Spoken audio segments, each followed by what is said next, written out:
نیت نہ ہو تو پھر بھی طلاق ہو جاتی ہے۔ تو اللہ رب العزت سے ہم اللہ کی بارگاہ میں دعا گو ہیں کہ اللہ رب العزت ہمارے معاشرے میں محبت قائم فرمائے،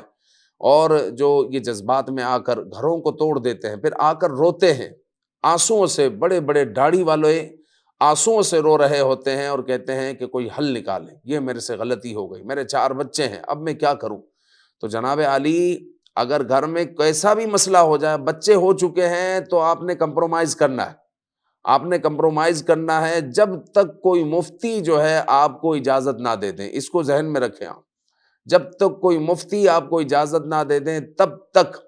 آپ نے جو ہے کمپرومائز کرنا ہے۔ جب کوئی مفتی صاحب کہے کہ ہاں جی اب جو ہے آپ اپنی بیوی سے علیحدہ ہو جائیں، تو آپ پھر علیحدگی اختیار کریں، اپنی ماں کے کہنے پر، باپ کے کہنے پر، دوست کے کہنے پر، رشتہ داروں کے کہنے پر ہرگز نہ آئیں، چونکہ آج کل علم نہیں ہے، اور علم نہ ہونے کے سبب ایک دوسرے سے بدلہ لینے کا جو ذہن ہے، اور علم نہ ہونے کے سبب بہت جلد جو ہے ماں باپ بھی کہہ دیتے ہیں بھائی اس کو 1 2 3 کر اور ختم کرو معاملات کو۔ تو ایسا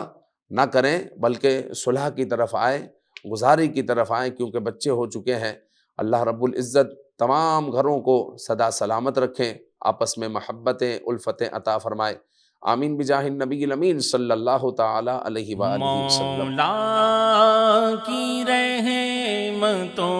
کا